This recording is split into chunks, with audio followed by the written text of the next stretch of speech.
जब अपने पति लक्ष्मण की मौत की खबर सुनकर जोर जोर से हंसने लगी उर्मिला। आखिर क्या कारण था उर्मिला के हंसने के पीछे? जैसा कि हम सब जानते हैं कि रामायण काल में भगवान राम को 14 साल का वनवास तय हुआ था। उनकी पत्नी सीता ने सहज ही वनवास पर जाना स्वीकार कर लिया था।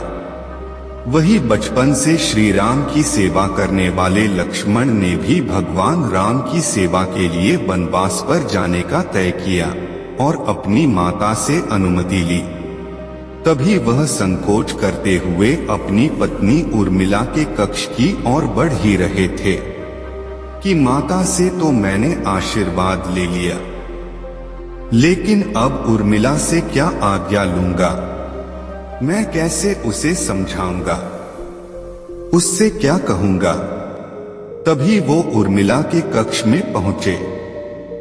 वहां उन्होंने देखा कि उर्मिला आरती की थाल लिए खड़ी है। उर्मिला लक्ष्मण जी से कहती है कि आप मेरी चिंता मत कीजिए, आप अपने भ्राता की सेवा करिए, क्योंकि सबसे बड़ा धर्म है कि आपकी सेवा में कोई बाधा ना आए। इसलिए मैं आपके साथ जाने की जिद नहीं करूंगी।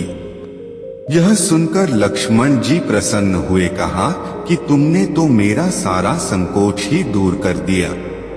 इसी के साथ उर्मिला ने एक दीपक जलाया और कहा कि मेरे नाथ के सांसों को कभी बुझने मत देना। इसके बाद भगवान राम, माता सीता सहित लक्ष्मण जी 14 साल के लिए वन में वास करने चले गए। उनके पीछे उर्मिला एक तपस्वी की भांति अपना जीवन व्यतीत करने लगी। बता दें कि उर्मिला भी 14 वर्षों के लिए नींद में चली गई थी। दरअसल इसके पीछे का कारण है कि लक्ष्मण हर समय भगवान राम और माता सीता की सेवा में लगे रहते। इसलिए उन्होंने नींद की देवी से वरदान मांगा कि उन्हें 14 वर्षों तक नींद न आए, ताकि वो चाहे सुबह हो या रात हर समय अपने भ्राता की सेवा कर सके। नींद की देवी उन्हें यह वरदान देने के लिए तैयार हो गई, लेकिन उन्होंने कहा कि आपके बदले आपके किसी करीबी को सोना होगा, और यह काम संभाला उनकी पत्नी उर्मिला ने। कहते हैं कि जब लक्ष्मण और मेघनाथ के बीच युद्ध हुआ था, तब उस समय लक्ष्मण जी मूर्छित हो गए थे।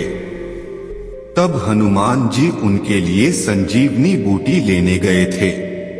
संजीवनी बूटी लेकर जैसे ही वो अयोध्या से गुजरे, तो हनुमान जी को राक्षस समझकर भरत ने उन पर तीर से हमला किया और हनुमान जी नीचे गिर गए। हनुमान जी ने भरत जी को सारी बात बताई कि किस तरह रावण के पुत्र मेघनाद ने लक्ष्मण जी पर हमला कर दिया है।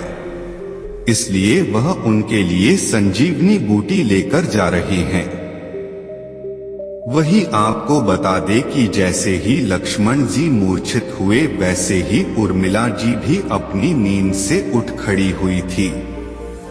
जहां भगवान राम जी की माता कौशल्या ने यह सब सुना तो उन्होंने कहा कि राम से कहना कि लक्ष्मण के बिना वो भी अयोध्या में पैर ना रखें। वहीं दूसरी ओर माता सुमित्रा ने कहा कि भगवान राम से कहना कि अभी भी मेरा दूसरा पुत्र शत्रुघ्न मेरे पास है, अगर जरूरत पड़ी तो मैं उन्हें भी भेज दूंगी। मैंने दोनों बेटे भगवान राम जी की सेवा के लिए ही तो जन्मे हैं। माताओं का ऐसा प्रेम देख हनुमान जी की आंखों से भी आंसू आ गए। वहीं जब हनुमान जी ने उर्मिला को देखा, वो चुपचाप खड़ी थी। जब हनुमान जी ने उनसे पूछा कि क्या उन्हें अपने पति की चिंता नहीं हो रही, तब उन्होंने कहा कि हे हनुमान जी, मैं भला क्यों चिंता करूं? मेरा दीपक अभी भी संकट में नहीं है, तो मेरे स्वामी कैसे संकट में हो सकते हैं? और वो हंसते हंसते वहां से चली गई। जब हनुमान जी संजीवनी बूटी लेकर वापस लंका गए थे, तो संजीवनी बूटी से वह एकदम ठीक हो गए थे। तो वहीं उर्मिला जी भी अपने भवन में जाकर सो गई थी। रावण को हराने के बाद जब भगवान राम सीता माता समेत अयोध्या वापस आए तो उन्होंने कई वर्षों तक अयोध्या में राज किया। तभी एक समय उपरांत अयोध्या में काल के देवता भगवान श्री राम से मिलने आए।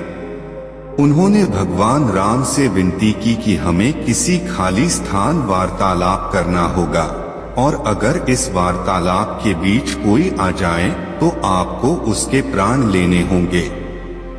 भगवान राम और काल वार्तालाप करने लगे और उन्होंने पहरेदारी के लिए लक्ष्मण को कक्ष के द्वार पर खड़ा कर दिया।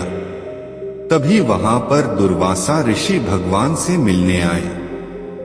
लक्ष्मण जी ने जब उन्हें रोकना चाहा तो उन्होंने मुझे भगवान राम से मिलने दो, नहीं तो मैं पूरी अयोध्या नगरी और उनके वंश को श्राप दे दूंगा। तभी अयोध्या को उनके श्राप से बचाने के लिए लक्ष्मण जी स्वयं उस कक्ष में प्रवेश कर गए। तब उन्होंने देखा कि भगवान राम काल जी वार्तालाप कर रहे हैं। काल वहां से अचानक गायब हो गए। तब उसके बाद भगवान श्री राम को न चाहते हुए भी अपने भाई लक्ष्मण को राज्य से निष्कासित करना पड़ा। राज्य से निष्कासित करना मतलब कि अपना देह त्यागना। ऐसे में लक्ष्मण जी ने स्वयं अपना देह त्याग दिया और जब यह बात उर्मिला जी को पता चली तो वह जोर जोर से हंसने लगी और बोली, मेरे पति ने सदैव धर्म का पालन किया है। अपने ज्येष्ठ भ्राता भगवान श्री राम का हमेशा ही उन्होंने पूजा किया, उनकी और माता सीता की पूजा की और आज अयोध्या वासियों और हमारे वंश को श्राप से बचाने के लिए उन्होंने अपने ऊपर एक सबसे बड़ा दोष ग्रहण किया और अपना देह त्याग दिया। मेरे पति ने अपने धर्म का ही तो पालन किया है। ऐसे जोर जोर से हंसते हंसते उर्मिला जी ने भी अपना देह त्याग दिया।